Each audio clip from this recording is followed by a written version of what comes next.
आज हम पढ़ेंगे प्रेफरेंस शेयर के बारे में, ठीक है। सो आज देखिए, जैसे कि हमने इसके पहले आपको बताया था शेयर मतलब क्या होता है, बराबर। तो शेयर क्या होता है? Term the term share is defined by section 2 subsection 84 of the company act 2013। तो कंपनी एक्ट 2013 के अकॉर्डिंग हम देखा था कि शेयर्स क्या होते हैं। Shares means a share in the share capital. क्या होता है? Share in the share capital of a company and including stock। तो शेयर का मतलब मैंने बताया था कि शेयर कैपिटल का जो हिस्सा होता है, पार्ट होता है, वो क्या होता है? हमारा शेयर्स होता है, शेयर कैपिटल का पार्ट। तो शेयर कैपिटल के बारे में हम बताए थे कि शेयर कैपिटल जो होते हैं वो equity share and preference share दोनों को मिलकर जो कैपिटल बनता है वो होता है हमारा कौन सा? तो शेयर कैपिटल। अब पिछले वीडियो में हमने आपको बताया था कि टाइप्स क्या क्या होते हैं, इक्विटी शेयर के टाइप क्या है, प्रेफरेंस शेयर के टाइप क्या है। आज हम टाइप्स ऑफ प्रेफरेंस शेयर जो है इसको हम पूरा एक्सप्लेन करेंगे। तो यहाँ पे जो आपको टाइप्स ऑफ प्रेफरेंस शेयर, जैसे कि हमने बताया था प्रेफरेंस शेयर कितने टाइप्स है? 8 टाइप्स है, ठीक है। तो यहाँ पे आपको पूरे के पूरे 8 टाइप्स लिखे हुए हैं। Cumulative preference share, non cumulative preference share, participation preference share, non participating preference share, ठीक है। यहाँ पे participating preference share, non participating preference share, convertible preference share, non convertible preference share, redeemable preference share और इररिडेबल preference share. इस तरीके के कितने हैं? टोटल 8 टाइप आपको यहाँ पे दिए गए हैं। इस तरीके से आपको यहाँ पे टोटल 8 टाइप दिए गए हैं। तो जिसमें सबसे पहला जो टाइप है वो है हमारा क्यूमुलेटिव प्रेफरेंस शेयर। तो आपको यहाँ पे दिया है cumulative preference share. Cumulative preference share मतलब होता क्या है? तो ऐसा होता है कि कंपनी हर साल प्रॉफिट कमाती है, लेकिन कुछ साल ऐसे भी हो सकते हैं जिसमें कंपनी प्रॉफिट नहीं कमाती है, मतलब उसको लॉस हो गया है। तो जिस साल कंपनी को लॉस होता है उस साल कंपनी डिविडेंड डिस्ट्रीब्यूट नहीं कर सकती, ठीक है। मतलब यहाँ पे कैसा है कि आपको प्रेफरेंस शेयर होल्डर को भी डिविडेंड डिस्ट्रीब्यूट करना पड़ता है और इक्विटी शेयर होल्डर को भी डिविडेंड डिस्ट्रीब्यूट करना पड़ता है। लेकिन इक्विटी शेयर होल्डर के पहले आपको प्रेफरेंस शेयर होल्डर को डिविडेंड देना पड़ता है। लेकिन कैसा, प्रॉफिट ही नहीं है तो डिविडेंड कहाँ से देंगे, बराबर ना। तो यहाँ पे कैसा होता है, अगर किसी साल में कंपनी को लॉस होता है तो कंपनी डिविडेंड डिस्ट्रीब्यूट नहीं कर पाती। तो ऐसे समय यहाँ पे जो क्यूमुलेटिव प्रेफरेंस शेयर है, इनको जो दिया जाने वाला डिविडेंड होता है, इनको जो दिए जाने वाला डिविडेंड होता है उसको एक्यूमुलेट किया जाता है। क्या किया जाता है? एक्यूमुलेट मतलब संचय किया जाता है, मतलब उसको जमा किया जाता है, ताकि जिस साल में प्रॉफिट होगा उस साल में पूरा का पूरा जो डिविडेंड है वो क्या किया जाएगा, उनको इक्विटी शेयर होल्डर को पेमेंट करने से पहले दिया जाएगा। किसको? इक्विटी शेयर होल्डर को पेमेंट करने से पहले प्रेफरेंस शेयर होल्डर को बताए, क्यूमुलेटिव प्रेफरेंस शेयर होल्डर को क्या दिया जाएगा, पूरा का पूरा डिविडेंड जो होता है वो दिया जाएगा। मतलब इसमें सबसे इंपॉर्टेंट अगर बात होती है वो क्या ध्यान में रखना है आपको? डिविडेंड। तो जो डिविडेंड देना है, लेकिन लॉस, कंपनी को लॉस हुआ है उसके कारण डिविडेंड नहीं दी पाई कंपनी, तो डिविडेंड क्या करना है आपको? एक्यूमुलेट करके रखना है और जिस साल प्रॉफिट होगा उस साल आपको क्या करना है? डिविडेंड डिस्ट्रीब्यूट करना है, ठीक है। उसके बाद में आपको यहाँ पे दिया है नॉन क्यूमुलेटिव प्रेफरेंस शेयर। तो नॉन क्यूमुलेटिव प्रेफरेंस शेयर मतलब कैसा है? इसका बिल्कुल ऑपोजिट है। मतलब कंपनी को लॉस हुआ है तो कंपनी डिस्ट्रीब्यूट मतलब डिविडेंड डिस्ट्रीब्यूट नहीं कर सकती। और ये जो non cumulative preference share holder होते हैं तो इनका जो डिविडेंड होता है वो एक्यूमुलेट किया नहीं जाता। मतलब यहाँ पे डिविडेंड एक्यूमुलेटेड मतलब संचय किया नहीं जाएगा। मतलब अगर यहाँ पे प्रॉफिट है तो आपको डिविडेंड मिलेगा, नहीं है तो डिविडेंड नहीं मिलेगा। उसके बाद में आपको दिया यहाँ पे पार्टिसिपेटिंग प्रेफरेंस शेयर। क्या दिया आपको? Participating preference share. तो पार्टिसिपेटिंग प्रेफरेंस शेयर के अंदर में कैसा होता है कि जब कंपनी को क्या होता है? सरप्लस प्रॉफिट होता है। क्या होता है? Surplus profit.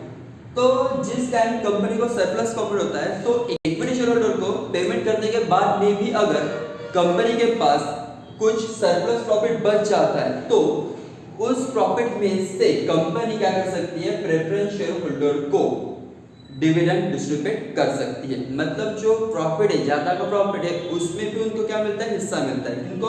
तो पार्टिसिपेटिंग प्रेफरेंस शेयर को। तो ये जो पार्टिसिपेटिंग प्रेफरेंस शेयर है इनको सरप्लस प्रॉफिट में ज्यादा का हिस्सा मतलब पार्ट लेने का क्या होता है? अधिकार होता है। उसी तरीके से आपको यहाँ पे दिया है नॉन पार्टिसिपेटिंग प्रेफरेंस शेयर। क्या दिया आपको यहाँ पे? Non participating preference share. तो इसका वैसा नहीं होता। मतलब क्या है कि इनको पार्टिसिपेटिंग करने का कोई अधिकार नहीं। मतलब कंपनी को सरप्लस प्रॉफिट भी होता है लेकिन फिर भी इनको जो फिक्स रेट से डिविडेंड देना होता है, क्योंकि प्रेफरेंशियल होल्डर को फिक्स रेट से डिविडेंड मिलता है, बराबर। तो जो फिक्स रेट से डिविडेंड मिलता है उतना ही डिविडेंड दिया जाएगा, कोई भी ज्यादा डिविडेंड दिया नहीं जाएगा, ठीक है। और ये जो होता है अपना प्रेफरेंस पार्टिसिपेटिंग प्रेफरेंशियल, इसमें कैसा है कि अगर आर्टिकल ऑफ एसोसिएशन में क्लियर प्रोविजन दी गई है, उसकी मतलब क्लियर प्रोविजन दिया जाना चाहिए, ठीक है। मतलब अगर क्या करना है, सरप्लस प्रॉफिट में से हिस्सा देना है तो उसके लिए भी यहाँ पे आर्टिकल ऑफ एसोसिएशन में क्लियर प्रोविजन होना चाहिए। इसके बाद में आपको दिया है कन्वर्टेबल प्रेफरेंशियल। कन्वर्टेबल प्रेफरेंशियल मतलब क्या होता है यहाँ पे, तो ऐसे शेयर्स होते हैं जो कन्वर्ट इनटू इक्विटी शेयर, जो क्या होते हैं कन्वर्ट इनटू इक्विटी शेयर, मतलब आफ्टर सम टाइम मतलब जैसे मैच्योरिटी हो जाती है प्रेफरेंशियल को वापस करना पड़ता है, रिडीम करना पड़ता है। लेकिन अगर कन्वर्टेबल प्रेफरेंशियल अगर परचेस किया गया है तो ऐसे शेयर्स क्या किए जाते हैं, प्रेफरेंस शेयर में से इक्विटी शेयर में कन्वर्ट किए जाते हैं, प्रेफरेंस शेयर में से इक्विटी शेयर में कन्वर्ट किया जाता है। इसके लिए कंपनी क्या करती है, एक फिक्स टाइम पीरियड देते हैं इक्विटी प्रेफरेंशियल होल्डर को कि अगर आपको आपकी शेयर्स क्या करना है, इक्विटी शेयर में कन्वर्ट करना है तो आप उसको कर सकते हो। ऐसा एक प्रोविजन होती है जो कन्वर्टेबल प्रेफरेंस शेयर्स अपने प्रेफरेंस शेयर्स को इक्विटी शेयर में कन्वर्ट कर सकते हैं। उसी तरीके से यहाँ पे दिया आपको non convertible preferential. Non convertible preferential के अंदर में क्या है कि आपको यहाँ पे ऐसा कोई भी अधिकार नहीं मिलता, आपके प्रेफरेंस शेयर से रहेंगे, इक्विटी शेयर में कभी वो कन्वर्ट नहीं होंगे। देन आपके यहाँ पे दिया रिडीमेबल प्रेफरेंशियल। रिडीमेबल प्रेफरेंशियल मतलब रिडीम मतलब क्या होता है, वापस करना। क्या वापस करना कि कैसा होता है कि कोई भी प्रेफरेंशियल जो लिया जाता है तो लाइफ टाइम के लिए हो सकता है, ठीक है। लेकिन लाइफ टाइम के लिए प्रेफरेंशियल जो लिए जाते हैं ऐसे प्रोविजन यहाँ पे बंद कर दिए, कंपनी एक्ट में नहीं है। तो कैसा है कि रिडीमेबल प्रोविजन एक आफ्टर सम मैच्योरिटी पीरियड के बाद में आपको क्या करना पड़ता है, कंपनी को ये जो प्रेफरेंशियल होते हैं प्रेफरेंशियल को वापस कर देना पड़ता है, ठीक है। तो ये जो वापस करना है तो इसलिए यहाँ पे क्या बोला जाता है, इसको रिडीमेबल प्रेफरेंस शेयर बोला जाता है। तो इसके लिए कैसा है कि अगर रिडीमेबल प्रेफरेंस शेयर्स आपको इश्यू भी करना है उसके लिए आर्टिकल ऑफ एसोसिएशन में यहाँ पे प्रोविजन होना जरूरी है, ठीक है। और साथ ही साथ में इश्यू जो किया जाता है, ठीक है, तो मस्ट बी फुल्ली पेड। ये जो इश्यू किया जाता है ये कैसे होता है, फुल्ली पेड मतलब पूरा का पूरा पेमेंट इनका पेड हो चुका है, ऐसे ही शेयर्स को रिडीम किया जाता है। और अगर आपको क्या करना है, रिडीम करना है मतलब वापस करना है, शेयर्स को क्या करना है, वापस करना है, तो इसमें कैसा ध्यान देना पड़ता है कि ये जो प्रेफरेंशियल आपको वापस करने हैं तो जो डिविजिबल प्रॉफिट है, दैट मींस क्या होता है कि जो प्रॉफिट आप डिस्ट्रीब्यूट कर सकते हो उस प्रॉफिट में से ही आपको क्या करना पड़ेगा, ये जो प्रेफरेंशियल है इसको रिडीम करना पड़ेगा, वापस करना पड़ेगा। नहीं तो अगर आपके पास में डिविजिबल प्रॉफिट नहीं है तो आपको क्या करना है कि और कोई शेयर्स इशू करके उससे जो आपको फंड राइज होगा, यहाँ पे जो फंड आपको मिलेगा उस फंड में से आपको क्या करना पड़ेगा, यहाँ पे जो फंड ये जो प्रेफरेंशियल है इसको रिडीम करना पड़ेगा, ये जो प्रेफरेंशियल है इसको आपको रिडीम करना पड़ेगा, ठीक है। ये होता है आपका रिडीमेबल प्रेफरेंशियल। उसके बाद में आपको क्या दिया है यहाँ पे इरिडीमेबल प्रेफरेंशियल। इरिडीमेबल मतलब क्या होता है, जो आप रिडीम नहीं कर सकते। क्या कर सकते, आप रिडीम नहीं कर सकते मतलब ये आप वापस नहीं कर सकते, ठीक है।